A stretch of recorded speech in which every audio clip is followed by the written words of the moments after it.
प्रज्ञारथ नावामध्ये प्रज्ञा आहे. खर तर आपण ऐकलेलं आहे त्यांना, पण आता ज्यावेळेस ते बोलायला येतील तर या आमच्या दोन धर्मचारिणीमध्ये थोडा वेगळा हे आले. हे कमी बोलणार आहेत, ते जास्त बोलणारे आहेत. दोन वेगवेगळ्या प्रकारचे आपले हे धर्मचारी आहेत. परंतु खरंच ज्यावेळेस ते बोलायला लागतात, समोरचे व्यक्ती जे काही आहेत थांबू नये आणि बोलतच राहावं. म्हणजे अशा प्रकारची त्यांची जी काही प्रज्ञा त्यांनी जी विकसित केलेली आहे, खरंच म्हणजे धम्म अशा प्रकारे ते सांगतात, अशा प्रकारे ते स्वतःना हे करतात की खरंच समोरचा व्यक्ती म्हणजे अतिशय ज्याला म्हणा की प्रभावित झाला पाहिजे, त्याला ते समजलं पाहिजे, उमजलं पाहिजे. तर अशा प्रकारचे आपले जे काही आपल्या ह्या सेंटरला दुसरे नवदीक्षित धर्मचारी जे काही लाभलेले आहेत, धर्मचारी प्रज्ञारथ, ते देखील आपलं या ठिकाणी मनोगत व्यक्त करतील. धर्मचारी प्रज्ञारथ. सर्वात महत्त्वाचे म्हणजे आपले आदर्श भगवान गौतम बुद्ध, त्याचप्रमाणे डॉक्टर बाबासाहेब आंबेडकर, बंद संरक्षित यांना त्यांच्या विचारांना मी त्रिवार वंदन करतो. त्याचप्रमाणे उपस्थित माझे आदरणीय आचार्य आनंद बुद्धीजी, कल्याण मित्र यशोरत्न, इतर सर्व धम्मचारिणी, उपस्थित उपासक उपासिका आणि इतर कोणी असतील ते सर्वांना माझा मैत्रीपूर्ण जय भीम.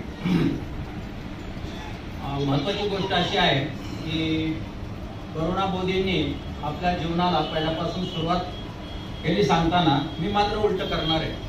कारण त्या भौतिकतेच्या भवंडरमध्ये जर मी पडलो ना, मग ते आध्यात्मिक बाजूला राहून जाईल.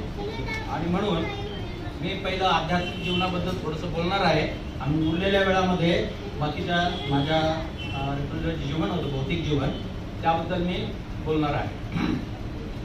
तर जुलै 2011 मध्ये जेव्हा मी चेन्नईवरून बदली होऊन इथे देवरोडला आलो, तेव्हा आदरणीय धम्ममित्र गायकवाड यांनी मला ह्या संघामध्ये आणलं. त्यांचं मी प्रथम पुण्यानुमोदन करतो. ओळ साहेबांनी पण मदत केली आणि SR कांबळे साहेबांनी पण मला मदत केली. कारण माझा पिरियड गेला, त्याच्यानंतर जे वर्ग मी करायचो, कधीतरी वर्ग करायचो, मला एवढं अट्रॅक्शन नव्हतं. आणि मग त्यांनी मला एकदा शिबिराला घेऊन गेले आनंद सिंगच्या शिबिर जेव्हा मी केलं आणि त्यांनी जे त्यांची शिकवायची पद्धत आहे, फळ्यावरती अगदी असं लिहून देणे आणि मग आपण पुढे गेल्यानंतर मागचं जर डोक्यात काही राहत नाही तर तिथे पाहिलं की आपल्याला लिंक लागते. ती सिस्टम मला खूप आवडली आणि मी ह्या संघाकडे आकर्षित झालो. पुढे असं झालं की एक शिबिर सुबुतींनी घेतलं होतं. तर जे काही इंजिनियर आहे, डॉक्टर आहे किंवा काय म्हणतात अधिकारी वर्ग वगैरे, ते संमत असतील नसतील अशा लोकांचं शिबिर घेतलं होतं. तर त्यावेळेस सुबुतींनी फार मार्मिक असं ते बोलत होते. सुबुती म्हणाले की बुद्ध जे आहेत ते माझ्यासारखे दिसत नसतील, कारण मी तिकडचा आहे इंग्लंडचा, पांढरा सफेद व्हाईट, पण इथं बसलेल्या लोकांमधल्या कोणाच्या तरी सारखे ते असतील. आता मला हे काय समजत नव्हतं, हे काय शिबिर चाललेलं आहे आणि हे काय म्हणतात, पण मी ऐकत होतो. मग त्याच्यापुढे ते असे म्हणाले की जर बुद्ध तुमच्यासारखे असतील तर ह्या विहाराच्या खिडक्या तुटलेल्या आहेत, पुढे फरच्या फुटलेल्या आहेत, भिंतीला रंग नाही, वरून छत गळतंय, तर हे मला दिसतं, तुम्हाला का दिसत नाही? हा प्रश्न त्यांनी विचारल्यानंतर मी एकदम जागेवर आलो आणि मी म्हणालो की मला 2 मिनिट बोलायचं आहे. तर एक धम्मचारी होते, ते म्हणाले बस मध्ये व्यत्यय आणू नको. पुन्हा मला राहवलं नाही, सर्वांना माहिती आहे मी कसा बोलतो ते. मी माझ्या स्वभावाप्रमाणे पुन्हा एकदा त्यांना म्हणलं मी 1 मिनिट बोलतो. तर सुबुती म्हणाले तर काय म्हणतोय, त्याला बोलायचंय म्हणे इथे काहीतरी, बोलू द्या ना म्हणे. सुबुती बाजूला झाले आणि मी तिथे बोलायला गेलो. मी त्यांना म्हणालो की ह्या विहाराच्या रिपेअरसाठी मी 50,000 रुपयाचं दान तुम्हाला देतो. माझ्या मनामध्ये हे होतं की आपण धम्म शिकू नाही शिकू, पण हे लोक जे काम करतात हे चांगलं काम करतात आणि आपण जरी नाही शिकलो तरी तिथे येणाऱ्या दुसऱ्या व्यक्तींना त्याचा फायदा होईल. आणि त्यानंतर मी पुन्हा एक दीक्षा होती, तिथे गेलो तर काम काही सुरू नव्हतं. मग मी विचारले बाबा हे काय काम सुरू नाही? म्हटलं एवढ्या पैशाने काय होतंय का? बाकीच्या ज्या लोकांनी त्यावेळेस भरपूर लोकांनी आम्ही एवढे देतो पण देतो म्हणतात आणि पुन्हा ते तिथंच राहतात, अशी परिस्थिती. मग मी पुन्हा 60,000 रुपयाचा एक चेक दिला आणि माझा खरा धम्माचा प्रवास तिथून सुरू झाला. आता इकडे आल्यानंतर काय झालं, देहूरोडला मी वर्ग चालू होते, सुरंगमांचे वर्ग चालू होते आणि मला वाटतं सप्तबोधांग हा विषय चालू होता. तर तो चालू असताना मी त्या वर्गात गेलो. वर्गात गेल्यानंतर एक धम्ममित्र मला म्हणाला, तुम्हाला या वर्गात बसता येणार नाही. म्हटलं का हो? तुम्ही मित्र नाही आणि आमचा अभ्यास फार पुढे गेलाय. मग मी उठून आलो. उठून आल्यानंतर मग आता काय करायचं हा माझ्या पुढे प्रश्न पडला. कारण माझं ना 11 ते 13 हा पिरियड आहे ना असा हँगिंग टाईपचा गेलेला आहे. पण मला थांबणं शक्य नव्हतं. एक तर मी उशिरा आलोय 11, त्याच्यात 13 पर्यंत हा पिरियड चालला. मग मी दापोडीला गेलो आणि दापोडीच्या विहारामध्ये मी अभ्यास करायला सुरुवात केली. म्हटलं आपल्याला काय, मला माहित नव्हतं ध्यान असतात, हे असतात, ते असतात. म्हटलं बुद्ध काय बुद्धांनी केले त्याचा अभ्यास करू. आणि मी त्या दापोडीच्या इथे 600 रुपये भरून, वर्षाची फी भरून तिथं अभ्यासाला सुरुवात केली. शनिवार मला सुट्टी असायची. मी वरिष्ठ वैज्ञानिक अधिकारी म्हणून ते काम करत होतो. मला सुट्टी असायची शनिवारी. मी शनिवारी डबा घेऊन जायचो सकाळी 8:30ला आणि संध्याकाळी 8:30ला घरी यायचो. दुपारी तिथे दिवसभर अभ्यास करायचो शनिवारी आणि रविवारी. असं माझं वर्षभर 1.5 वर्ष जवळजवळ काम चालू होतं. त्या पिरियड मध्ये काही धम्मचार्यांची माझी ओळख झाली आणि ते धम्मचारी मला एक दिवस दिला, चहा पाजला. तसं खूप चांगलं म्हणजे वाटतं. त्यांचं जे त्यांचे जे विचार आहेत, त्यांचं जे वागणं आहे मित्रांबरोबर खरंच सुंदर असतं. आणि ते मला म्हटले, अरे तू इथे दररोज येतोस, तू वर्गात का बसत नाही? मग मी म्हटलं हा मी बसतो वर्गात. मग ते म्हटले तू मित्र कधी झाला? म्हटलं मी मित्र झालोच नाही. मग तुला वर्गात बसता येणार नाही. मात्र म्हटलं ठीक आहे, मग काय करणार? नाही म्हटलं तर नाही. कारण ते JFRच्या मित्रांचा सिनियर लोकांचा वर्ग होता, बोधिसत्व आदर्श हा अभ्यास चालू होता. मग मी एका JFRच्या, मला त्यावेळी JFR पण माहित नाही, पण मी आता सांगतो ते JFRचे धम्मचारी होते. त्यांना मी हा सगळा प्रकार सांगितला. म्हटलं मला धम्म शिकायचा पण या असा प्रॉब्लेम येऊन राहिले, काय करू? ते म्हटले तू असं कर, इथे अर्ज देऊन टाक दापोडीच्या विहारामध्ये. तर मी इकडे ऑलरेडी एक अर्ज दिलेला होता. तर ते वर्षभर काय झालं की एकत्र मिळून दीक्षा होईल, एकत्र मिळून दीक्षा होईल अशी वर्षभर दीक्षा झालेच नाही. आणि मग तिथे मी अर्ज दिला तर तिथे मैत्री बोधी होते. त्यांच्याकडे म्हटले देऊन टाका अर्ज. त्यांच्याकडे गेलो तर ते म्हटले तू या विहारात काम करतो का? इथे आहे का तू सदस्य? म्हटलं नाही, मी तिकडे आहे देहूरोडला. मग तू तिकडे अर्ज दे ना. म्हटलं तिकडे दिला आहे पण ते काही होऊन नाही राहिलं. नाही म्हटलं तुला इथे काही अर्ज देता येणार नाही आणि जरी तू दिला तर तू आम्ही त्याच्यावर काही कारवाई करणार नाही. तू 6 महिने इथं येऊन हे जनरल वर्ग कर आणि मग तुला आम्ही पाहिजे तू पुढे काय करायचं ते बघू. तर मग मी हाताच झालो. ते जे धम्मचारी भेटले होते माझ्या वर्गाला यानंतर म्हटले येऊ नको. ते मला पुन्हा एकदा भेटले आणि मला म्हणाले अरे तुला मी असं असं म्हणालो तर तुला राग आला का? मी म्हटलं खरं बोलू की खोटं बोलू? ते म्हटले खरं बोल ना.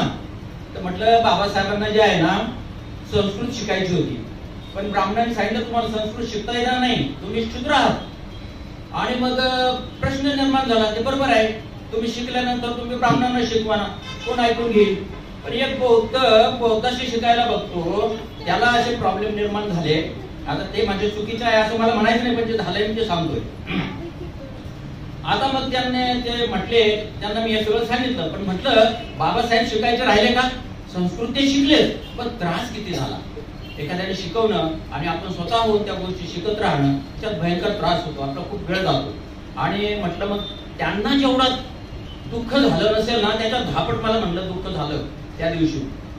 ते म्हटले ठीक आहे, चहा पाचला. मला ते काय बोलले नाही, शांत बसले. ते म्हटले जमदडे अरे पहिलीच्या मुलाला 10वीच्या वर्गात बसवता येईल का? म्हटलं येईल ना. ते पण चक्रावून गेले. हा जरा वेगळा दिसतो, म्हटलं विचित्रच दिसतो थोडा. म्हटलं कसं काय? म्हटलं त्याची परीक्षा घ्या. आणि जर तो 10वीत पास होता असेल तर वर्गात बसवेल काय हरकत आहे? त्याने मला काही क्रिटिकल प्रश्न विचारले, जे प्रश्न म्हणजे एकदम क्रिटिकल टाईपचे होते. त्या प्रश्नांची जेव्हा मी उत्तरं दिली तेव्हा त्या धम्मचार्यांच्या तोंडून असे वाक्य बाहेर पडले. ते म्हणाले जमदडे उद्यापासून तू माझ्या वर्गात पाहिजे.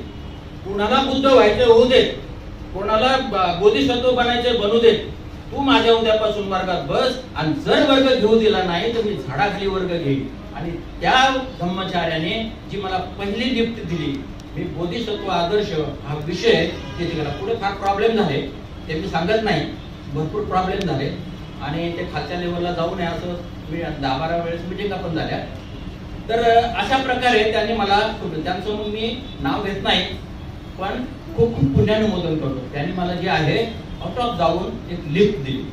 त्याच्यानंतर मग मी 15 ऑगस्ट 2014 ला माझी मित्र दीक्षा झाली. आणि मित्र दीक्षा झाल्यानंतर माझा अभ्यास सगळा पूर्ण झाला. जेवढे GFRचे शिबिर आहेत ना, ते आले का लोक मी त्यांच्या सगळ्या नोट्स घेऊन सगळा अभ्यास करून टाकायचो आणि दापोडेला मी शिकवायचो त्यांना, GFRच्या लोकांना. त्यांना तरी काय म्हणजे काय कळायचं, बऱ्याच गोष्टी कळायच्या नाही. आणि त्या लोकांनी ऍक्च्युअली ते म्हटले ह्याला जर का वर्गातून काढलं तर आम्ही वर्गच होऊ देणार नाही. तिथं फार प्रॉब्लेम झाला होता. त्यांना सांगितलं धम्मा असं सांगत नाही, असं करू नका, पण ते ऐकायला तयार नाही. फार प्रॉब्लेम झाले होते त्याचे. तर माझी दीक्षा झाल्यानंतर मग आनंद मोदींनी मला सांगितलं की तुम्ही एक GFRच्यासाठी अर्ज देऊन टाका. आणि 6 डिसेंबर 2015 ला म्हणजे 5-6 महिन्यानेच मला GFRचं एक लेटर पण आलं की तुम्हाला GFR मध्ये दाखवायचं. पण प्रश्न असा झाला की माझा आर्य असण्याचा एक मार्ग झाला नव्हता. आणि त्यामुळे मला GFRचे शिबिर फॉर रिफ्युजी म्हणजे धम्मचार्यांसाठी जो अभ्यास आहे त्याचे शिबिर करता येईना. तिथे जाऊन पुन्हा अडथळा निर्माण झाला. आता काय करायचं, मग मी त्या शिबिर एकदाच व्हायचं, ते नांदेडला शिबिर व्हायचं, चंद्रगोदी घ्यायचं. तर ते शिबिर होतं आणि मी त्या शिबिराला जायचं, आर्य आश्रम मार्गाला जायचं ठरवलं. पण माझा एक फार सिरियस असा 4 व्हीलरचा ऍक्सिडेंट झाला.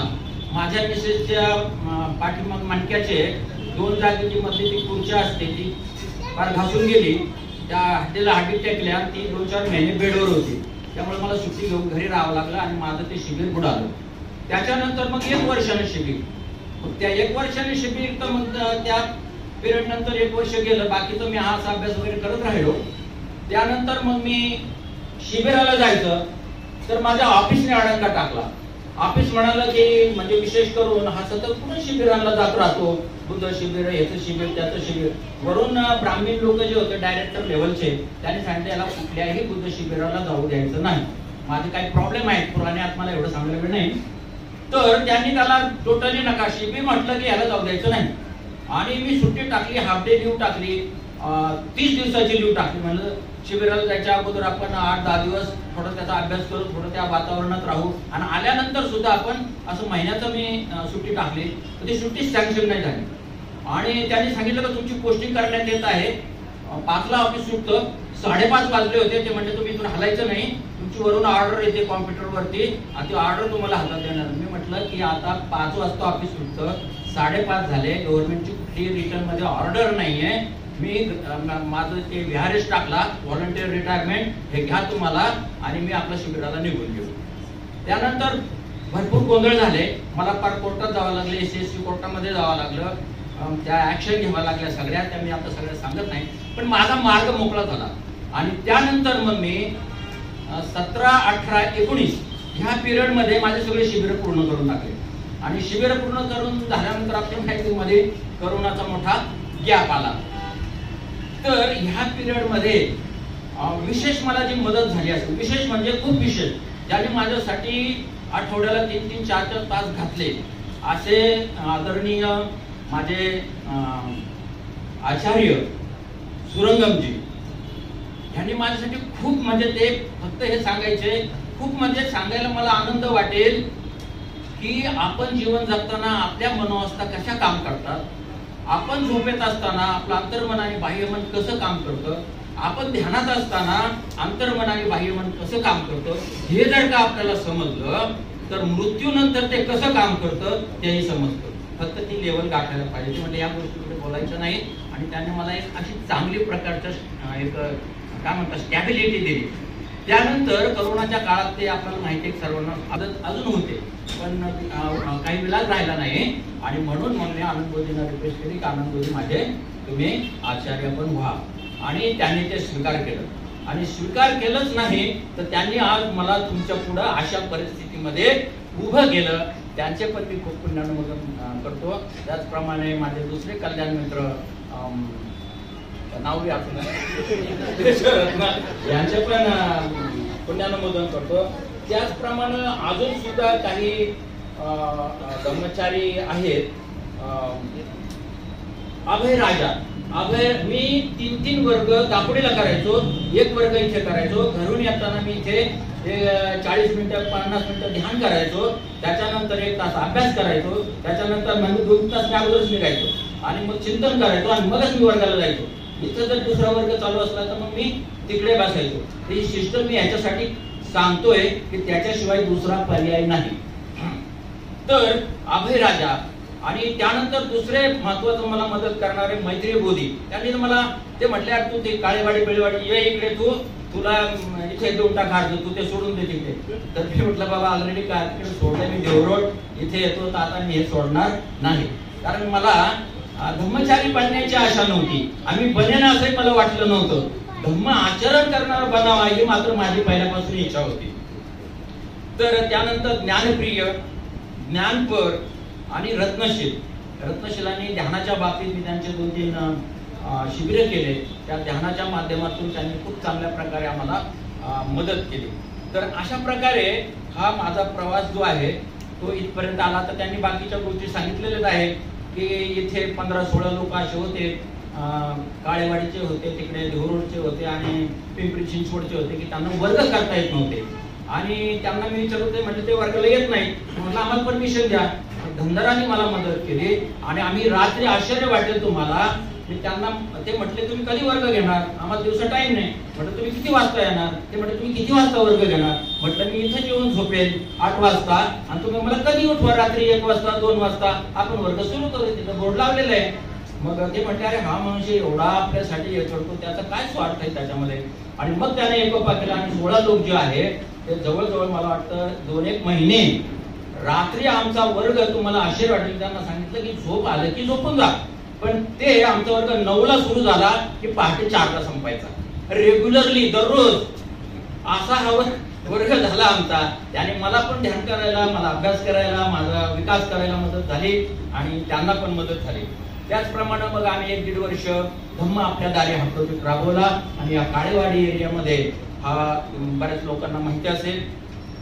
त्यानंतर मी जे माझे नातेवाईक आहेत जे धम्माकडे नाही तर जे रिटायर झाले किंवा काही फंक्शन असतील तर त्यांना मी सुरंगमजीकडून 5,000 5,500चे जे बुद्ध रूप घ्यायचो, अनुदान म्हणून घ्यायचो. नंतर बुद्ध घरात बसले काहीतरी पाहतील तरी उठल्यानंतर, तर तेवढा तरी त्यांच्यात फरक होईल. मग काही पुस्तकं वाटले. अशा प्रकारे माझा धम्माकडं जे आकर्षण आहे ते वाढत गेलं. पुढे मग यांनी करुणा बोधेंनी सांगितल्याप्रमाणे मला पण एक फोन आला 1 महिन्यापूर्वी आनंद बोधेंनी की तुमची नांदेडला दीक्षा होण्याची शक्यता आहे. दीक्षा होण्याची शक्यता आहे म्हणजे प्रश्न आहे ते नाही पण असू शकतं. आणि मग मी काय केलं की मी जी प्रज्ञापारमिता आहे त्या प्रज्ञापारमितेचा सार, त्या प्रज्ञापारमितेचा जो सार आहे त्याचा अनुभव पूर्ण शिबिरात घ्यायचा. ब्रह्मचारी हो नाहीतर नाही हो, तर त्याचा आपण आनंद घ्यायचा असं ठरवून मी तिथे गेलो. तर त्याचा सार काय आहे की वैयक्तिक प्राप्तीचा विषय निर्माण झाला असता, कारण तिथे एक प्राप्ती होणार आहे, ब्रह्मचारी बनणारे प्राप्ती होणार, तर वैयक्तिक प्राप्तीचा प्रसंग निर्माण झाला असता, विषय आला असता, आपण जो तटस्थ राहतो त्याला त्या विचारांचं आवरण विचलित करत नाही, तर तो स्थिर राहतो आणि उलट तो त्या विचारांना जे आपल्याला त्रास देतात अशा विचारांना परास्त करतो. आणि अशाच प्रकारे बोधिसत्व जो आहे हृदय प्रज्ञा पारमितेचा आधार घेऊन अगदी निर्वाणापर्यंत जातो. हा तो मथित अर्थ आहे. तर ह्याला घेऊन मी असं ठरवलं जरी दीक्षा झाली तरी आपण एक्साइट व्हायचं नाही आणि जरी नाही झाली तरी डिप्रेस व्हायचं नाही. आणि तो आनंद मी पूर्ण शिबिर मध्ये घेतला. आता जे काही झालेलं आहे ते प्रसंग वर्णन मी रिपीट करत नाही. तर हा आनंद घेत असताना 9 तारखेला जेव्हा माझं नाव देण्यात आलं प्रज्ञारथ, त्याच्यात मी चुका झाल्या. तर ऍक्च्युअल नाव आहे प्रज्ञारथ. जसं कार्यरत तसं प्रज्ञारथ. जो कार्यात रत हा प्रज्ञेत रत, त्याचा अर्थ असा आहे. तर त्या दिवशी दीक्षा झाल्यानंतर मी शांत होतो. त्याने नाव दिलं, मी शांत होतो. सगळं झालं, आम्ही भेटलो गेलो. पण रात्रीचं असं झालं की जेव्हा मला माझे पुरा लाईफ आठवलं मागचं आणि रात्रभर मला झोप आली नाही. किती वेळेस माझ्या डोळ्यातून अश्रू आले ह्याच्यासाठी की आपण कसं कसं जीवन जगलो आणि इथपर्यंत आलो.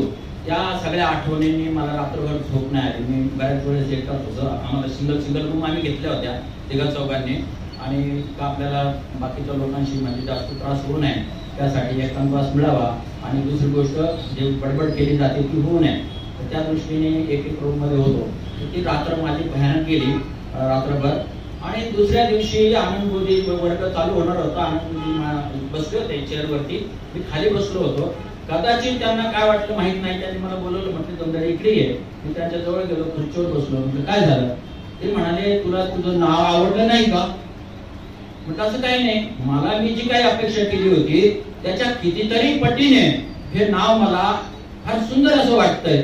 आणि मग ते म्हणाले नाही मला असं वाटलं, मी कदाचित माझ्या चेहऱ्यावर तसा आनंदाचे जे लोकांची ग्लुमी आली होती, जे आनंद लोक व्यक्त करत होते, तसा आनंद माझ्या चेहऱ्यावरती दिसला नसेल. तर मी त्यांना सांगितलं की खूप आनंद झाला तर एक्साइट व्हायचं नाही, आणि खूप दुःख झालं तर डिप्रेस व्हायचं नाही. तो जो आनंद आहे त्या प्रज्ञा पारमित्याच्या साराचा तो मी इथे घेत आहे, आणि तो मी मेंटेन केलेला आहे शेवटपर्यंत. अशा प्रकारे ते शिबिर झालं. आणि मग 13 तारखेला जाहीर दीक्षा झाली, आणि मग आम्ही इथे आलो. मला फार महत्वाची गोष्ट सांगायची आहे की मी हे समजत होतो की मला जे आहे की त्या प्रज्ञा पारमितेप्रमाणे मला तिथे आचरण करता आलं, वागता आलं. मी माझं मन जे आहे त्या मनाला जे आहे तसं तिथे बांधून ठेवलं. पण बंधून तसं नाही. काय झालं की 13 तारखेला झालं शिबिर, 14 तारखेला इथे आलो. 15 तारखेला सकाळी 9:30 वाजता माझी मिसेस पोहे बनवताना कांदे कापत होती, आणि कांदे कापत असताना ती एकदम धाड दिशी मागे पडली. डोक्याला लागलं. एक चाकू तिच्या हातामध्ये होता कांद्याचा, तो इथे थोडा लागला, जाऊन बाजूला हात आपटला, तो मोडला.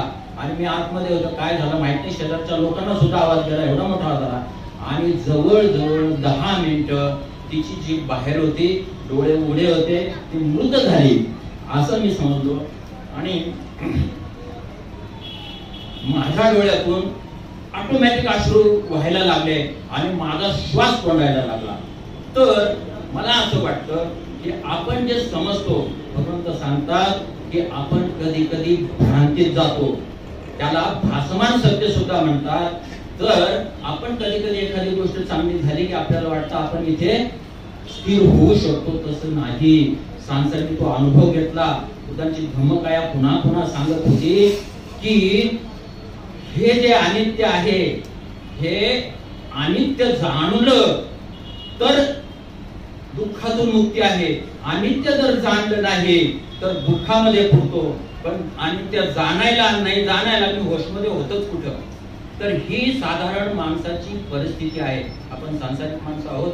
त्यामुळे म्हणून ते का भगवंत लासला असं सांगतात की सभ्य संखारा अनिश्चती अपमादेन संपादित, अपमादेन संपादित, अपमादेन संपादित. हे मनुष्या, हे संस्कार अनित्य आहेत, काय होईल काही माहित नाही. त्यामुळे जागृतीपूर्वक जागृतीपूर्वक तू तुझा प्रवास कर. तर अशा प्रकारचा तो बोध मला त्या ह्याच्यातून मिळाला. आणि खूप आपलं सत्य आपल्या पासून अनंत काळ माहित नाही किती दूर आहे, पण दूर आहे एवढा मात्र मला त्या गोष्टीतून अनुभव आला. हा माझा भौतिक जीवनाचा अनुभव होता. आता मी याचा आध्यात्मिक जीवनाचा अनुभव होता. आता मी तुम्हाला माझ्या भौतिक जीवनाचा अनुभव सांगतो. मला किती वेळ आहे तेवढं सांगावं.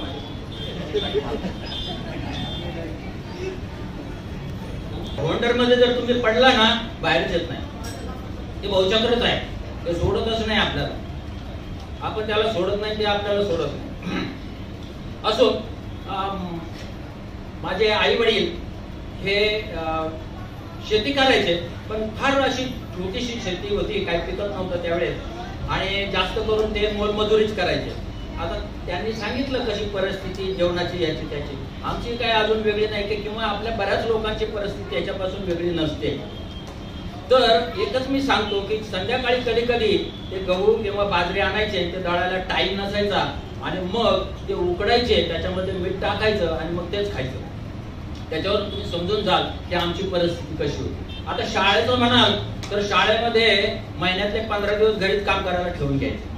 दुसरी गोष्ट अशी की शाळा भरायची मारुतीच्या देवळात. आता मारुती देवळ मध्ये असे मारुती असायचे, तिथं गाभारा होता आणि तिथे फळा ठेवलेला असायचा. टीचर इथं शिकवायचे.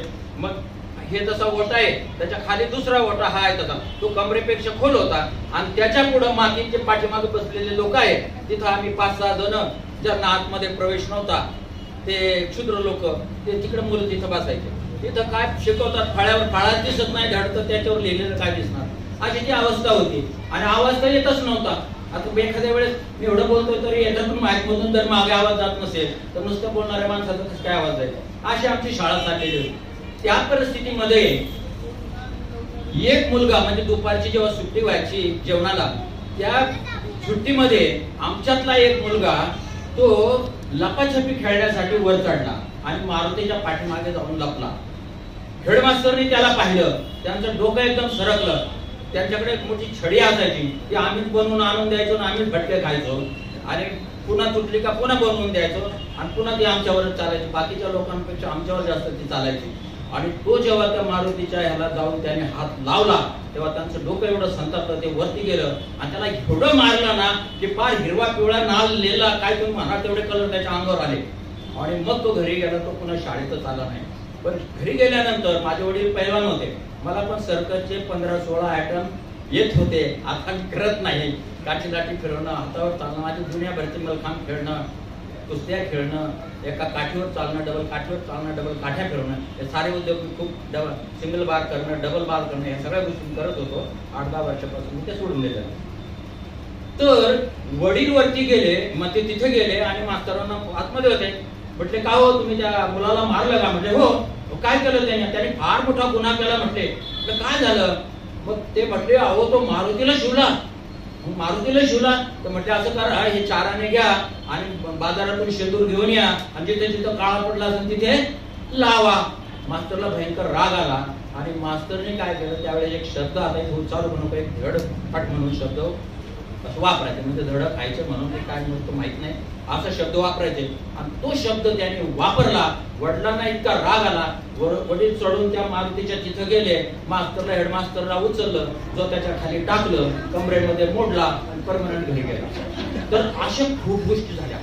माझं लग्न सुद्धा पहिली मिरवणूक माझी झालेली आहे आणि त्याच्यानंतर बाकीच्या लोकांची सुरू झाली. मला आता ह्या सगळ्या गोष्टी मी सांगू शकत नाही. पुढे 8वीला जेव्हा मी ज्ञानमाता विद्यालय ख्रिश्चन लोकांचं होतं ते, तर तिथे गेलो. तर तिथे काय झालं की आमचा एक बाजूला ग्रुप झाला. का झाला की तिथे 5वी पासून इंग्लिश असायची आणि जे खेड्यापाड्यातून पोरं आलेले त्यांना इंग्लिशचं पत्ताच नाही, एबीसीडीच माहित नाही आणि मग ते चुप बसायचे आणि मग ते सगळे इंग्लिश आतापर्यंत कच्चीचे. मला आता इंग्लिश येत नाही. माझं तो म्हणजे वरिष्ठ वैज्ञानिक अधिकारी वन मिनिस्टर घरी आलो, 35 वर्ष नोकरी केली, पण इंग्लिश म्हणाल तर माझी अशी जमते नाही. तर तिथे मग असा ग्रुप झाला. तर एकदा काय झालं, तो क्लासमध्ये ऑफ पिरियड होता किंवा आले नाही टीचर, तर 1-2 मुलं तिथले कलाकार मुलं त्या टेबलावर चढायचे आणि काहीतरी कॉमेडी करायचे आणि आम्ही सगळे त्यांच्याकडे तोंड करून हसायचो मोठमोठ्याने. आता काय झालं माहित नाही, मुलं एकदम शांत झाले पण मी मात्र हसत राहिलो. मी पार त्या दरवाजाजवळ होतो आणि मागून पाठीत असा जोराचा धपाटा बसला आणि काय होतं ते पाठीत दुसरा धपाटा बसला आणि पूर्ण चड्डी तेवढीच नाही, खालची जागा फुली. आणि मग मी बघितलं तर ते डिसूजा प्रिन्सिपल होते आमचे, जसे चंद्रबोधी त्यांच्यापेक्षा धिप्पाडते आणि त्या फादरचा ड्रेस असायचा जसे चंद्रबोधी घालतात तसा तो ड्रेस. त्यांना पहिल्या दिवशी पाहिलं तेव्हाच मला भीती वाटली होती आणि आता तर प्रत्यक्षात यमासारखे ते माझ्या पाठीवर आदळले आणि मला खूप भीती वाटली. मला बाहेर काढलं, कडेला उभं केलं आणि प्रिन्सिपल निघून गेले. त्या सफाई कामगारांनी ती सफाई केली. एक माणूस घेऊन मला प्रिन्सिपलकडे नेला, मला दरवाजात उभं केलं आणि त्याने विचारलं काय झालं, तो प्रसंग सगळा विचार. तर मी सांगितलं तो मुलगा असं कॉमेडी करत होता आणि मी माझ्या बेंचच्या जवळ फक्त उभा राहून हसत होतो. तर माहित नाही, मग त्यांनी पाहिलं तर माझी चड्डी मागून फाटलेली, हाफ चड्डी असायचा शर्ट आणि ती चड्डी मागून फाटले. तर चड्डी काय जुनी झाली म्हणून फाटली नव्हती. आम्ही त्या सरक गुंड्या खेळायचो मातीमध्ये आणि त्या नव्या चड्ड्या सुद्धा फाटायच्या आणि मग त्या ट्रान्सपरंट व्हायच्या पासून तशाच शाळेत घालून जायचो आम्ही. आणि मग त्यांनी बघितलं का अरे ह्याचा तर राव तर भक्तच आहे. मग त्याने मला सांगितलं, त्याने एक कपाट खोललं, त्या कपाटातून एक माझ्या मापाची खाकी चड्डी काढली, हाफ चड्डी मला दिली, म्हणजे ही चड्डी फेकून दे आणि घाल. मी घालून आलो आणि त्यानंतर त्यांनी एक शर्ट पण आणलं माझ्या मापाचं. म्हटले हे घे. तेव्हा मी त्यांना सांगितलं की मी हे शर्ट घेणार नाही, मला ही चड्डी पण नको, पण आता घालू काय मग. प्रॉब्लेम झाला. ते म्हटले का. ते म्हटलं माझे आई वडील सांगतात की कुणाच्याही वस्तू घ्यायच्या नाही, आपल्याच वस्तू वापरायच्या. तेव्हा थोडं पाणी विश्रांती घ्या. नाही, त्यांचे डोळे पाणावले, ओले झाले. ते परत गेले आणि त्याने अजून परत कपाट खोललं. एक पॅन्ट आणि एक शर्ट, मला अजून एक ड्रेस दिला. ते म्हणाले तुझ्या वडिलांना सांग, जर ते काही म्हटले तर त्यांना सांग की प्रिन्सिपलला भेटायला या, आणि जर काही म्हटले नाही तर मग मात्र तू त्यांना काही बोलू नको. मी वडिलांना सगळ्या गोष्ट सांगितली आणि वडील काहीच बोलले नाही आणि तो प्रसंग तिथे. आता पुढे असं झालं की जेव्हा मी हायस्कूलला तर ती सायकल होती ती पंचर, तिला एवढे थिगळं दर दिवस मला 4 किलोमीटर 3 किलोमीटर पायी जायला लागलं. माझा एक भाऊ तिथे पेट्रोल पंपावर चलून भाऊ कामाला होता. तो फॅक्टरी आमची शुगर फॅक्टरी, तिला नदीच्याकडे एक विहीर आहे आणि तिथून पाणी सकाळ संध्याकाळ सोडायचं काम त्याच्याकडे होतं आणि तिथं थोडी जागा होती, तो तिथे राहायचा. मी त्याला म्हटलं मला पण राहू दे तिथे. मी पण गेलो. तिथे एक प्रश्न होता, कडेकडेने ऊस होते, त्यांचे काही दंड वगैरे होते, त्याचा साप बसायचे आणि पाठीमागची खिडकी खोलली की नदीची कड होती आणि तिथं प्रेत येऊन जळायचे आणि ते खिडकी उघडली का ते लोकांचे आरडणं ओरडणं रडणं ते ऐकायला मला ती खूप भीती वाटायची. एवढंच नाही, ते लोक निघून गेले की तिथं अशा सावल्या फिरताना दिसायच्या. तर ते कोण लोक यायचे मी चौकशी केली दुसऱ्या दिवशी, तर ते जे इस्त्री करतात ना ते सगळं जळून जाऊ नये कोळसे म्हणून अर्धवट जळाले ते लाकडे घ्यायचे, पाण्यात पडवायचे, धुवून पडायचे. ते जीवन किती भयानक आहे त्याची कल्पना आपल्याला येऊ शकते. आणि मग असा हा पिरियड गेला. रूम घेतली तर तिचं भाडं नाही द्यायला, मग असं चालत राहिलं. माझा एक मित्र होता जसराज मंजी पटेल म्हणून, गुजराती होता तो. त्याला मी सगळं सांगितलं. म्हटलं मला 1 वर्षासाठी 10वी 11वी म्हणजे महत्वाचं हे आहे, मला तू थोडी मदत कर. तर तो मला मदत करायचा, वही पुस्तक हे ते, पण मदत कर म्हणजे मला तुझ्या घरी राहू दे, कारण तो माझा खूप जवळचा मित्र होता. मग तो म्हणला ठीक आहे तू माझ्या बरोबर चल. घरी गेला की तू आपली जात सांगायची नाही, तुला जर जात विचारली तर तू हिंदू आहे म्हणून सांगायचं. म्हटलं ठीक आहे. मग मी त्याच्याकडे गेलो आणि तिथे बसलो, एका खुर्चीवरती बसलो. त्यांनी त्यांच्या भावाला सांगितलं, वडील म्हातारे होते, भावाला सांगितलं की हा खूप हुशार आहे आणि हा जर आपल्याकडे राहिला तर माझा पण अभ्यास चांगला होईल आणि तो हिंदू आहे ते पण त्यांनी सांगून दिलं. मला काही सांगायची गरज पडली नाही. मग त्याला राहू द्यायचं का. ते म्हटलं ठीक आहे तुला काय काम सांगितलं ते तू जा. आणि ते त्यांचे भाऊ पण बाहेर गेले. बाहेर जाताना त्यांनी पंखा चालू केला. पंखा चालू केला तर मला काय वाटलं की मला गरम वगैरे होईल म्हणून पंखा चालू केला, पण ती एक वेगळी गोष्ट होती. तो निघून गेल्यानंतर एक 100ची नोट त्या टेबलावरती होती आणि तो पंखा चालू केल्यामुळे ती उडाली आणि जसं कबड होतं त्याच्या खाली घुसली. अरे म्हटलं ते एखाद्या वेळेस सापडणार नाही. मी ती नोट काढली आणि तो जो टेबल होता त्याच्या ड्रावर मध्ये ठेवून दिली. थोड्या वेळात त्याचे भाऊ आले आणि त्यांनी बघितलं की अरे इकडे तिकडे ते बघत होते. मला काही विचारलं नाही. मी म्हटलं तुम्ही नोट शोधता का 100ची. म्हणजे हा. म्हटलं ती उडून गेली होती आणि मी ती खाली केली होती, ती ड्रावर मध्ये ठेवली. ते आले त्याच्या भावाला सांगितलं राहू द्यायला इतके. आणि मी तिथे 1 वर्ष जवळजवळ 1.5 वर्ष तिथे थांबलो. त्याला एक सेट आणला पुस्तकाचा, मला एक आणला, वह्या दिल्या. एवढंच नाही तर नेहमी त्या बुरखा वापरणाऱ्या स्त्रिया गुरुवारच्या दिवशी आम्ही एकत्र बसायचो घरामध्ये जेवायला. मध्ये ते एवढे सगळे पंचपक्वान्न ठेवलेले असायचे, आपल्या हाताने घ्यायचे आणि ते सगळे कपडे हे. तर एकच म्हणजे बिलकुल असं वाटायचं नाही की, पण मला नेहमी रडू यायचं जेवायला बसलं तिथं की माझे आई वडील जे आहेत ते तिकडं कसे जेवतात. ते जेवण मला जात नव्हतं, मला खूप प्रेशर यायचं. तो माझा मित्र मला सांगायचा तू शांत कर आणि मी तिथे हे करायचो. काय विलाज नव्हता आणि अशा प्रकारे तो पिरियड मी काढला. पुढे तो 12वी झाली. माझं 12वीला लग्न झालं. 5वीच्या नंतर वर्ग नाही म्हणून ती थांबली होती आणि मी 12वीला गेलो. माझं त्याचं लहानपणी लग्न झालं आणि त्यानंतर 12वी कॉलेजला गेलो. कॉलेजला गेल्यानंतर मात्र मला हॉस्टेल मिळालं, पण माझ्याकडे एकच 5-6 विषयाला एकच वही असायची आणि पुस्तक तर आहेच नाही. तर मग आमचे एक ग्रुप झाले, 3 लोकांचे प्रॅक्टिकलसाठी ग्रुप झाले आणि त्या ग्रुपमध्ये मग आमचे कामं सुरू झाले. एक व्हाईस प्रिन्सिपल होते वेश पाटील म्हणून, ते नेहमी यायचे वॉच करायचे. पण त्यांनी आम्ही काय करतो, आमचं काम झालं की साफसूफ करून व्यवस्थित ते सामान घेऊन द्यायचो आणि ते बघायचं अरे हे लोकांजवळ नुसतं पायदम घालतात, शर्ट घालतात, तेच दररोज घालतात. एक पायदा म्हणजे शर्ट कायमचं तेवढंच. आणि तरी सुद्धा हे किती व्यवस्थित राहतात, व्यवस्थित अभ्यास करतात. त्यांना खूप आदर वाटायचा. ते गरीब होते कधी काळी. चेकोस्लोवाकियाची त्यांनी डॉक्टरेट केलेली होती आणि ऑर्गॅनिक ह्याच्यामध्ये केमिस्ट्रीमध्ये. तर त्यांना खूप आदर वाटत. एक दिवस काय झालं, त्यांनी आमची ते म्हटले की इंटर सेमिस्टर सिस्टम होती, ते म्हटले की तुमची आहे ना परीक्षा आहे आणि मी 6 प्रश्न तुम्हाला देणार आहे, त्याच्यातले 4 प्रश्न मी उद्या विचारणार आहे, तर तुम्ही चांगली तयारी करून या. मग आम्ही गेलो घरी, आपल्या अभ्यास केला आणि दुसऱ्या दिवशी ते आले, ते प्रश्न दिले, पेपर दिले, आम्ही ते लिहिले, जमा केले, तपासले आणि त्यांनी बोलवलं, म्हणजे दोघं तिघांना बोलवलं. त्यांनी अशी फायरिंग केली की कधी जिंदगीत ऐकलं नाही. असे ते आम्हाला उलट सुलट बोलले, मी तुम्हाला फार चांगलं समजत होतो, तुम्ही होपलेस पोरं आहात, काही उपयोगाचे नाहीये, आई वडिलांचा फुकट पैसा तुम्ही बर्बाद करता, तुम्ही न शिकलेलेच बरे, असं काय काय बोलले. आणि शेवटी ते मग चूप झाले. चूप झाल्यानंतर मी एकच वाक्य त्यांना म्हणालो, सर, कारण आम्हाला आहे ना म्हणजे मार्क जे होते, तर मला 39 का काय 100 पैकी 39 मार्क पडले होते. त्यांना अपेक्षा होती की हा खूप चांगले मार्क पडतील. आमचा ग्रुपच त्या 40च्या आतच होता आणि बाकीचे जे मुलं आहेत ते जवळजवळ 80 पर्यंत पोहोचले होते. 50, 60, 70, 80 असे मार्क पडले होते. आणि त्यांना वाटलं घरी प्रश्न केले तरी हे मूर्ख पोरं काय करत नाहीत. आणि मग मी म्हटलं की सर, जे काही मार्क आम्हाला मिळालेले आहेत ते आमच्या कष्टाचे आहेत आणि आम्ही समाधानी आहोत. मग ते म्हटले काय बाकीच्यांना दाना दिलेत का?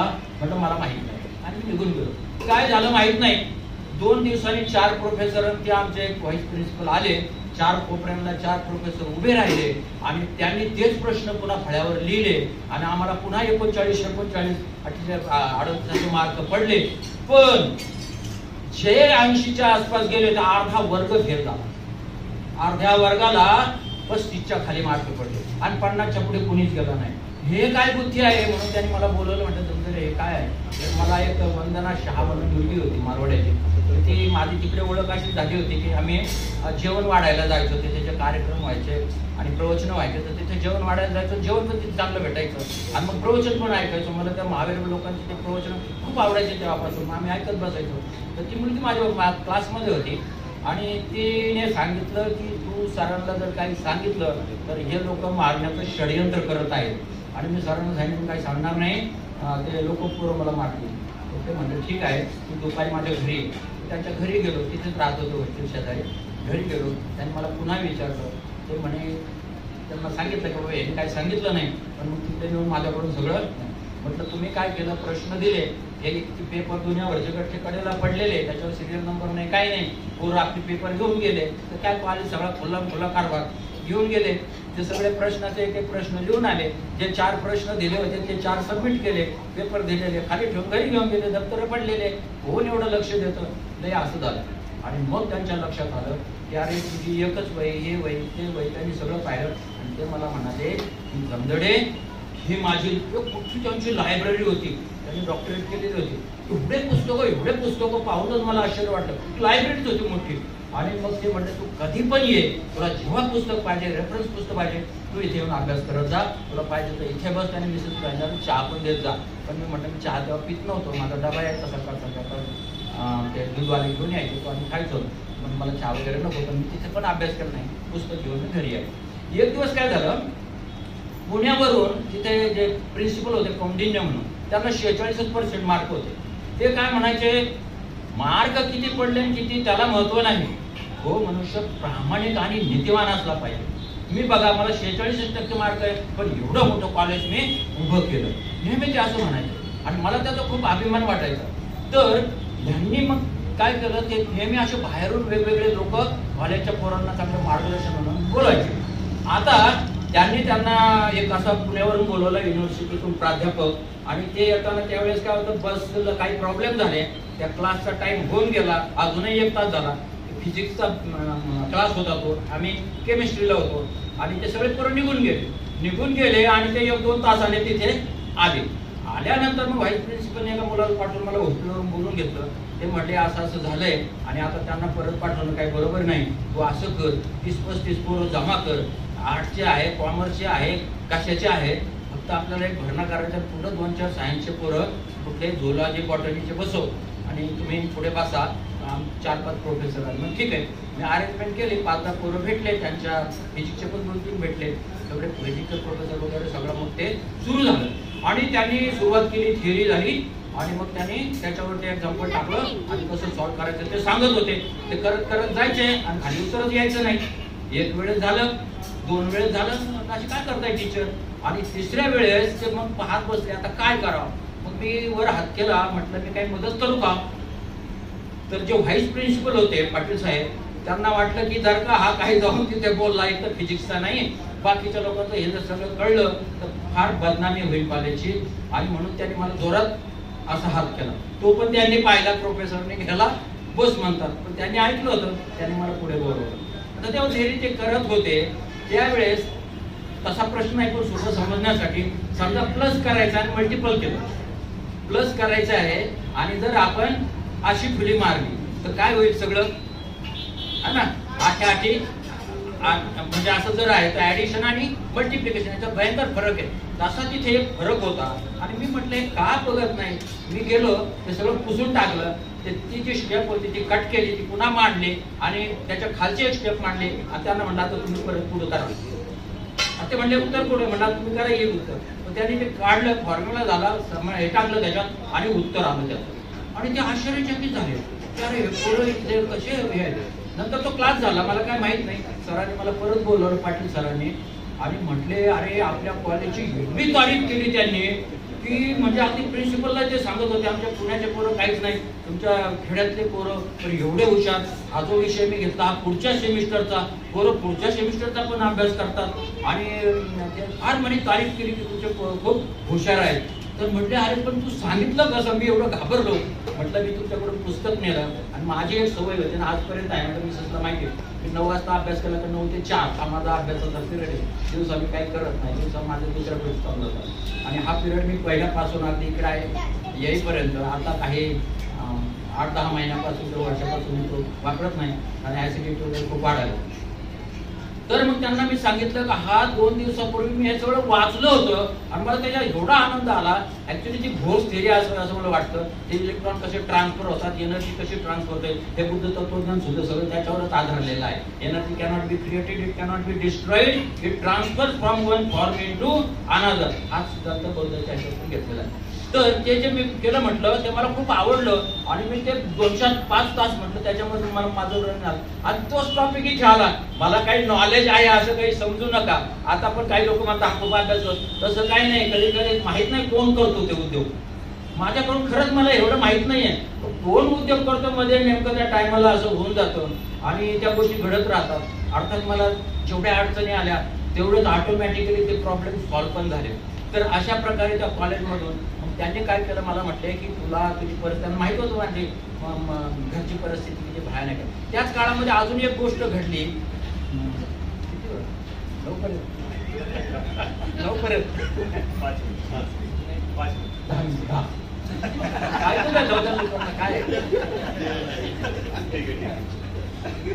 त्या काळात एक गोष्ट घडली की माझे चुलते मिलिटरी सोडून आले की काय कारण कुठले लेटर यायचे, वापस या काय केले नाही. तर त्यांनी आहे ना वडिलांबरोबर भांडण केलं, म्हणजे 8वी-9वीला असतात. त्यांनी भांडण असं केलं की इतके दिवस तुम्ही शेती खाली, त्या शेतीत काय पिकतं ते सगळे कामाला जायचे, मी पण कामाला जायचो, वेरी खोद ऊस तोडून भरते कामं करायचो आणि तू सगळी शेती खाली, आता मला शेती पाहिजे आणि तिथपर्यंत ठीक होतं. पण त्यांनी अशा प्रकारच्या शिव्या दिल्या की आई माईवर शिव्या दिल्यानंतर वडील म्हटले अरे तुझी आई आणि माझी आई एकच, तुला जर आई कळत नाही तर तू भाऊ काय करणार. आणि मग त्याने मी, माझी बहीण आणि माझी आई असं ते घर सोडून दिलं, परमनंटली शेती सोडून दिली आणि रोडच्या कडेला झोपडी बांधून, कोपी बांधून छोटीशी, जिथं कोणच लोक शिरतील त्याच्या 4 लोक आम्ही झोपायचो. आणि जेव्हा मी अभ्यास करायचो तर तो कंदीला असायचा, त्यांना भीती वाटायची जर हात वगैरे लागला तर हे जळून जाईल. आणि म्हणून मग त्यांनी काय केलं की ते रात्रभर जागायचे. मी जोपर्यंत जागा आहे तोपर्यंत जागायचे, मी झोपलो की मग ते कंदील भिजून झोपायचे. तर अशा प्रकारे त्यांना पण त्रास व्हायचा. आणि हे सगळं मी त्या माझ्या प्रोफेसरांना, प्रिन्सिपलला सांगितलं, व्हाईस प्रिन्सिपलला. त्यामुळे ते म्हटले जमदडे तू असं कर, आम्ही तुला इथे प्रोफेसर म्हणून घेतो, तर तू एक काम कर, तू असा टॉपिक, BSc-ला असताना मी BSc-चेच वर्ग घ्यायचो, ते मागं बसायचे, मला टॉपिक सांगायचे, तू कर म्हटले काय चालू दे. आणि मग मी त्या BSc-च्या वर्गाला शिकवायचो. त्याने मला पुढं उभं राहून कशी तास 2 तास बडबड करायची ते शिकवलं आणि त्याचा परिणाम आज मी असा झाला.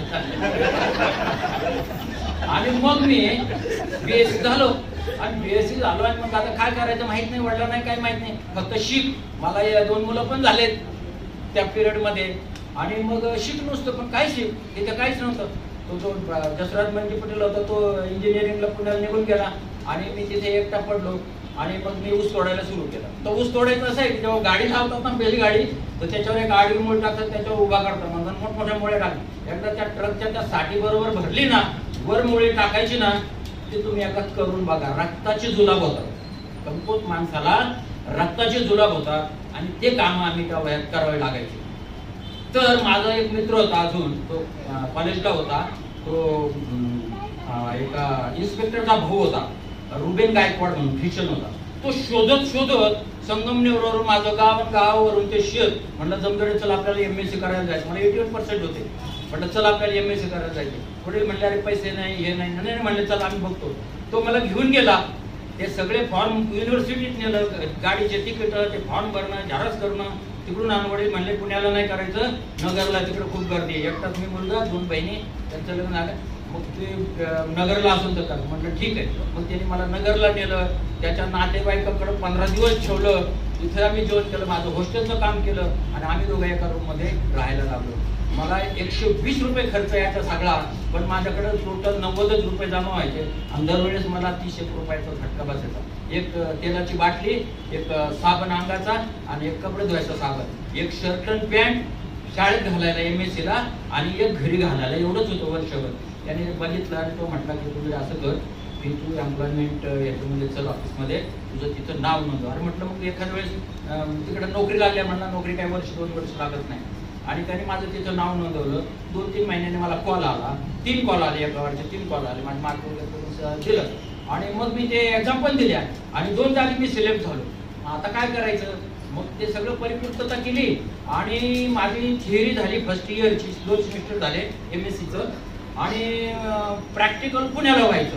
तर पुण्याला यायचं. मग मी त्या दिवशी मला आलं होतं की तुम्ही जॉईन, आणि मी नोकरी जॉईन केली. नोकरी जॉईन केल्यानंतर 4 वर्षानंतर गोष्ट 2-3 पॉईंट सांगतो फटाफटा. 4 वर्ष झाले, मला एक फोन आला. SV साठे म्हणून लेफ्टनंट कर्नल होते. त्यांनी सांगितलं की जमदडे एक सॅम्पल पाठवतो. मी लॅबोरेटरीला होतो, केमिस्ट्री माझ्या असल्यामुळं ऑटोमोबाईलचे जे कॉम्पोनंट आहे ते 8 वर्ष मी कंटिन्युअसली A to Z त्याच्यामध्ये काय वापरलं जातो त्याचा अनालिसिस करत होतो. तर ते म्हणाले सॅम्पल आला, तो टेस्ट कर. मी टेस्ट केला, रिझल्ट मला ताबडतोब पाहिजे, 2-3 तासात रिझल्ट पाहिजे. ते हाताने सगळं करायला लागायचं, मशीन वगैरे नव्हतं. आणि मग ते सगळं करून दिलं आणि मग ते दाखवलं कंट्रोलरला. कंट्रोल म्हणजे परत एकदा चेक करा. परत एकदा चेक केलं, काय भानगड आहे. मग ते म्हटले की असं आहे की एक माणूस आलेला आहे कलकत्ता कंपनीवाला आणि आपलं पहिला सॅम्पल हा टेस्ट झालेला आहे आणि त्याचं करोडो रुपयाचा रिजेक्ट झाल्यामुळे करोडो रुपयाचं नुकसान झालंय. आणि आता तो म्हणतो की मी कोर्टात जाईल, कारण त्यानं कुठं नॅशनल केमिकल लॅबोरेटरी कुठं ते टेस्ट केलं, त्याचं ते पास झालं. आता मोठा प्रश्न निर्माण झाला आणि मग काय करायचं, तर तो फोन आला. तर मग मी म्हटलं आता हे असेच रिझल्ट येतात, मी काय करू. एक माणूस आला, तर नावं सांगत नाही सगळ्यांचे, कारण ऑफिसचे लोक बसलेले आहेत. ऑफिसचे लोक बसलेले आहेत, ते काय करू पण शकत नाही. त्यांनी भरपूर काय प्रयत्न केले, सगळे फेल झाले, ते पण तुम्हाला सांगतो मी. मग मोठे MTech झाले, सारे फेल झाले. तुमच्या नीतिमत्ते पुढं कोणीच काय करू शकत नाही. बाबासाहेब जसे म्हणतात नीतिमत्ता तुमच्यात असेल सगळं फेल पाहिजे. तर तिथे मग त्यांनी काय केलं, ते एक माणूस पाठवला. ते म्हटले की हे असे रिझल्ट पाहिजे, कार्बन एवढा, नाही एवढा, निकेल एवढं, क्रोमियम एवढं, सिलिकॉन एवढं, असं सगळं लिहून दिलं. असं तो रिपोर्ट बनवून दे. म्हणजे मी का बनवून दे, तुम्ही इथं 10-12 माणसं तुम्ही बनवा, मी नाही बनवणार. त्यांनी सांगितलं कंट्रोलर का तू काय ऐकत नाही. मग मला बोलवलं तिकडे कंट्रोल म्हणून. तिथे गेलो, मला बसवलं. म्हणजे बेटा, कंट्रोल म्हणले बेटा आपल्या ज्या मशीन आहेत त्या जुन्या आहेत, रिझल्ट चांगले येत नाहीत आणि त्यामुळं ह्याला परत चेक कर. परत चेक कर म्हणजे काय कर, ते लिहून दे, ते तुला सांगितलं ते लिहून दे. मी म्हटलं मी 2-3दा चेक केलंय, तेच येतं, आता तुम्ही दुसऱ्याला सांगा माझी काही कॉमन चूक होत असेल. नाही म्हटलं तूच चेक कर. तर तिथे माझं काय झालं, थोडीशी चूक म्हणा किंवा तुम्हाला जे ठरवायचं ठरवा. मी काय म्हणालो की हा माणूस इथे आला, हा 3 तास झाले, त्याच्यावर तुमचा विश्वास आहे, तो काय म्हणतो तो, आणि मी 4 वर्षापासून इथे काम करतो, तुमचा माझ्यावर विश्वास नाही. ह्याचा अर्थ असा की तुम्ही त्याच्याकडून काहीतरी घेऊन गडबड करता, असा एक त्यांचं मला माहित नव्हतं असा अर्थ नाही. त्यांना भयंकर राग आला आणि मी अजूनही एक गोष्ट बोललो त्याच्याबद्दल. मी म्हटलं तू कुठं कोर्टात जातो का काय, त्याला मला काही घेणं देणं नाही, माझा टेबल मला बघायचा आहे, बाकीचे मला काही घेणं नाही. ते मग तुला कसा नोकरी करतो ह्याला त्यांनी 3-4 लोकांना असं नोकरी काढलं आणि सगळे लोक म्हणे आता तुझी नोकरी जाणार. मला दरदरून घाम फुटला आणि माझी सगळी फॅमिली त्याच्यावर होती. अर्धा पगार मी सतत वडिलांना 15 वर्ष देत राहिलो आणि जर का नोकरी केली तर माझं काय होईल. तर मला मग असं कळलं की ते पुण्याला सॅम्पल पाठवला. इथं मशीनवरती एक प्रिंटेड रिझल्ट येतात.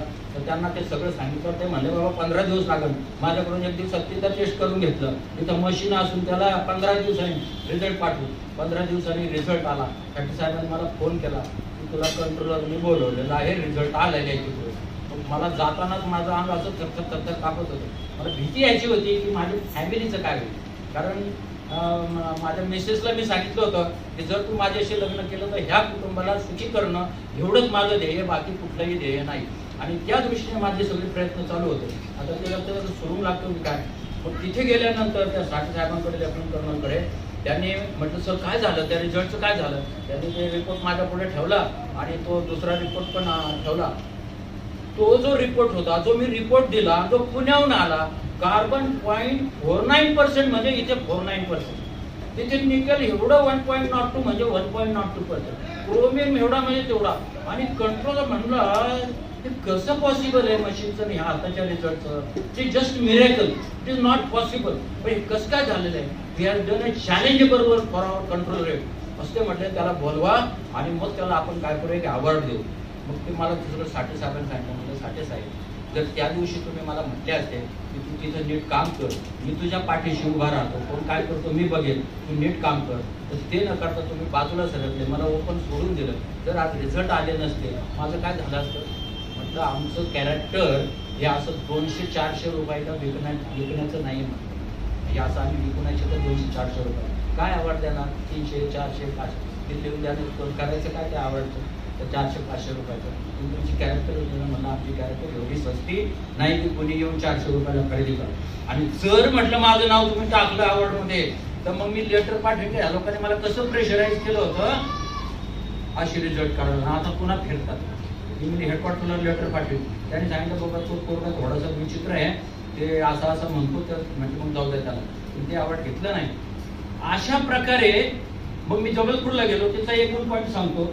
तुम्ही घड्याळाकडे पाहता. पण खरंच महत्वाचं आहे जीवन जे आहे ना, आपण जेव्हा त्याचं ऐकतो हृदयापासून तर ते खूप महत्वाचं आहे. मला पण म्हणून मी रात्रभर रडत राहिलो. मला वाटलं नाही हे मी लोकांशी शेअर केलं पाहिजे. ह्या जीवनाशी लोकांनी थोडं समज. माझ्या घरच्यांना बऱ्याच गोष्टी माहीत नाही, त्यांना पण माहीत होते हा कसा गेला हा व्यक्ती. आणि मग जबलपूरला गेलो. तिथून आम्ही पचमढी म्हणून एक पिपरियाजवळ जागा आहे. तिथे एमपीची राजधानी असते उन्हाळ्यामध्ये. खूप सुंदर अशी जागा आहे. आम्ही दोघं तिथे फिरायला गेलो आणि तिथे पचमढी उत्सव चालू होता. उत्सव चालू असल्यामुळे आम्हाला काही लॉज वगैरे मिळालं नाही. पण मी ख्रिश्चन याच्यामध्ये राहिल्यामुळं म्हणजे चला आपण फादरला भेटू, चर्च आहे का. तिकडे गेलो तर त्यांची परिषद चालू होती वर्षाची. तर त्या परिषदेला खूप लोक पुरे इंडियातून आले होते. आणि ते म्हटले जागा नाही पण म्हटलं आमच्या बॅगात ठेवा आणि आम्ही फिरून येऊ, मग संध्याकाळी बघू काय करायचं. संध्याकाळी जेव्हा आम्ही फिरून आलो तर त्यांच्याजवळ एक खुर्ची होती. कदाचित ती माझी वाट पाहत होती आणि फादर तिथं बसलेले होते.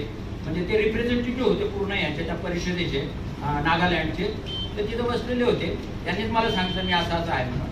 आणि ते मग बाकीचे माझे दोस्त गेले. फादर नमस्कार कसं काय. ते म्हणजे कसं झालं काय झालं. मग मी बसलो तर मग माझं सुरू झालं बोलायला. आणि मग त्यांनी मला त्यांना मी एक प्रश्न केला. म्हटलं तुम्हाला काही प्रश्न विचारलो. त्यांनी मला बरेच गोष्टी प्रश्न विचारलो. म्हणजे विचार म्हटलं तुम्ही इथे किती दिवसापासून. म्हणजे 8 दिवस झाले. तुम्ही इथं काय काय बघितलं. तर ते म्हणजे टाइमच कुठे बघायला जायला हे करायला. हे प्रवचन असतं ते असतं हे असतं. अहो म्हटलं इथं 10 मिनिटाच्या याच्यावरती वॉकेबल डिस्टन्सवरती ते शंकराचं एक आहे स्थान. ते तर तुम्ही दार पाणी पडतं. नाही म्हटलं ते हिंदूंचं सगळं आहे ते काही आम्ही जात नाही. म्हटलं तिकडे ते टी फॉल आहे, पाणी पडतं दिवसभर लोक पाहत बसतात. सनसेट सनराईज आहे, वरती जाऊन हजारो लोक पाहत बसतात. तिथे गार्डन आहे, हंडीखोई आहे, एवढा आनंद घेऊ शकतो. ते कोणत्या धर्माचं आहे. नाही म्हणले काय आमचं असं आम्ही जात नाही म्हणले.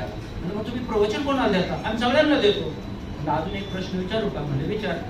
म्हटलं जर एखादं पुस्तक 20 चॅप्टरचं पुस्तक आहे, प्रत्येक चॅप्टर एका धर्माचा आहे आणि असे 25-100 पानाचं ते एक चॅप्टर आहे, 20 चॅप्टर आहे.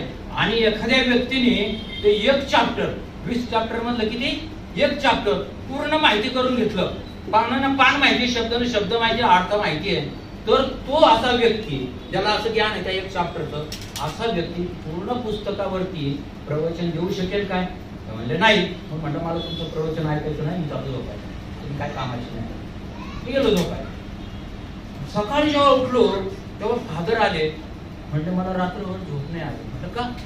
तू काल जो प्रश्न विचारला असा प्रश्न मला कोणी विचारला नाही. आणि मी विचार करत होतो खरं तर आपली अवस्था कशी आहे. त्या पिढीमधल्या जग खूप मोठा आहे, त्याच्याकडे विस्तृतपणे पाहिलं पाहिजे. आणि नगरला असताना मी 81 ते 88 ती लायब्ररी लावली आणि दररोज 150 किलोमीटर सायकल चालवायचो. मोटरसायकल आली तर 300 किलोमीटर महाराष्ट्र दौरा केला. माझी मिसेस पण मागं बसायची आणि आम्ही फिरायचो, सगळ्या लोकांची भेटी घ्यायचो. मी आता पण हजारो लोकांशी अशा काय कसे जगतात, काय करतात, कसे राहतात, शेतीवर असं दौरे करत राहिलो. सर्व भारतभर हिंडत राहिलो या नोकरीच्या निमित्ताने. आणि मग माझे जे अजून एक पॉईंट फक्त सांगतो, सॉरी तो फार महत्वाचा पॉईंट आहे म्हणून सांगतो, त्याच्यानंतर पुढचं पॉईंट मी कट करून टाकतो. तर मी काय झालं, ड्युट्यांना सतत जायचो. कारण ड्युट्यांना गेलं की आर्मीमध्ये तिथे जे आहे ना, आम्ही सिव्हिलियन, पण तिथे खायला फ्री मिळायचं, पैसे आमचे वाचायचे आणि इकडे पगार पण मिळायचा. म्हणून मी सतत ड्युटीला जायचो. घरच्या लोकांना फार त्रास व्हायचा. आणि महिना तिकडे गेलो की मी काय फोन नाही, काय नाही. तर घरचे वाई एका कंप्लेंट पण करायला चालले पोलीस स्टेशनला, माझा नवरा कुठं गेलाय कुठं नाही, ऑफिसला माहित नाही काय नाही, अशी परिस्थिती पण निर्माण व्हायची. तर तिथे काय झालं, तिथे मी सकाळी एका डोंगरावर चढलो, खाली उतरलो तर तिथे एक कर्नल उभे होते. ते कर्नलने मला बोलवलं, तुम्ही आर्मीत आहे का सिव्हिलियन? म्हणलं सिव्हिलियन आहे, ड्युटीवर लावलंय. मग म्हटलं तुम्ही इकडे कुठे जाता? आपल्या डोंगरावर जातो. कशाला? म्हटलं व्यायाम करायला. अरे एवढं उंच डोंगरावर मी इतके दिवस झाले गेलो नाही. मग तुम्ही जाता? तुम्ही गेलं नाही तर मी काय करू, माझी जरूर सवय. म्हणजे इकडे ये, तू काय येतं? म्हणलं तुम्हाला काय पाहिजे, तुला काय येतं मला सांग. म्हणलं दाखव. म्हणजे असं हातावरती एक चक्कर मारलो, हातावर चालू. ते म्हटले याला गाडी घ्या, त्यांच्या ह्याला सांगता ड्रायव्हरला याला आपल्या इकडे घेऊन या, माझं सामान जाऊ. म्हटलं मग मला तिची ड्युटी. ते म्हणजे तुला सोडू बी ना आणू बी, तू इथे राहा. आणि मग मी तिथे राहिलो. त्या लोकांबरोबर याचा फायदा असा झाला, ते एक दिवस रात्रीचं आमची खूप ओळख झाली, फार जवळच्या गोष्टी ते बोलायला लागले. रात्री 12 वाजता अचानक तिथे काहीतरी चळवळ सुरू झाली आणि काही ऑफिसर तिथे आले होते. त्यांची काहीतरी चर्चा चाललेली होती आणि ते म्हटले हा कोण आहे इथे बसलेला? नाही म्हटलं ते आपलाच माणूस. मला म्हटलं तर ये बस तू पण. तर सिक्रेट गोष्टी होत्या. तर तिथे असं झालं होतं की लक्ष देऊन आहे का, एका फॅमिलीला आतंकवाद्यांनी त्या वडिलांच्या भावाच्या कानावरती अशी गन ठेवून, आईच्या कानावरती गन ठेवून त्या मुलीवरती त्यांच्या देखत बलात्कार झाला. आणि ती घटना एवढी भयानक होती, ती चर्चा चालू होती की हा जो प्रसंग आहे तुम्हाला माहित नाही कसं जीवन ते लोक जगतात. आपण आर्मी बद्दल किती आदर बाळगला पाहिजे. आणि म्हणून मी ही घटना सांगितली की माझ्या देखत ते सगळं झालं. मला म्हटले जमदडे तुला काय वाटतं, काय करायला पाहिजे? म्हटलं सर मी शिवाजी महाराजांचा ओरिजिनली फॉलोअर आहे. शिवाजी महाराज म्हणजे आपला कोणी जवळचा असो काय असो, चुकीचं केलं की त्याची गर्दन उडवा. म्हटलं तुम्ही असं करा. आणि ते म्हटले की ते जे आहेत ना, अशी खबर आली की ते एका घरात घुसलेले आहेत. म्हटलं असं करा तुम्ही कडेने गाडी लावून त्या घराला जाळून द्या. आणि तीच गोष्ट झाली. तिथे त्या घराला आग लावून दिली. त्याच्यात काही दुसरे लोक पण सिव्हिलियन गेले, आतंकवादी गेले, काही पळायला गेले तर त्यांना गोळ्या घालून सगळे मारून टाकले. त्या सिक्रेट गोष्टी असतात. आणि मग त्या मला जेव्हा माहीत झाल्या तेव्हा मग मी त्या लोकांबद्दल माझ्या मनात खूप आदर झाला. आणि एक कर्नलने मला आतंकवाद्यासाठी कंट्रोल करण्यासाठी एक ग्रुप बनला होता मिशन टाईपचा. तिथे मी साऊथ आफ्रिकेला गेलो, 300 गाड्या त्या आतंकवाद्यांसाठी आणल्या. आणि त्या बॉर्डरवरती मी सतत 2-3 वर्ष जे आहे त्या आफ्रिकन लोकांबरोबर काम केलं. आणि अशा प्रकारे मला आता वाटतं मी ते संपवलेलं बरं. तुम्हाला फार त्रास दिला असेल तर माफी करा मला. कारण खरंच मनोगत ऐकायचं म्हणजे काय ऐकायचं ना, ऐकून करायचं काय? जर आपल्या विचारात बदल होत नसेल, आपण जर काही बदल करायला तयार नसू तर ते ऐकलं काय, नाही ऐकलं काय, काय उपयोग आहे? आणि म्हणून मला वाटलं की सांगावं, थोडा वेळ लागला, मला माफ करा पुन्हा एकदा. तुम्ही शांतपणे बसल्यावर मी सर्वांचं पुण्यानुमोदन करतो आणि माझे सगळं ते थांबवतो. जय भीम, नमो बुद्धाय.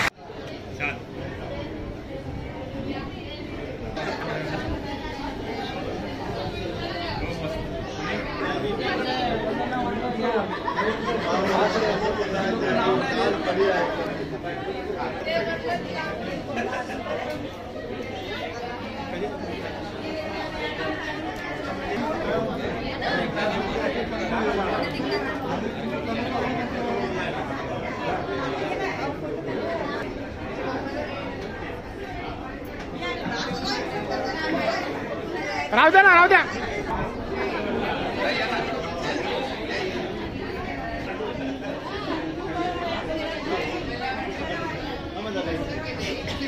नमस्कार.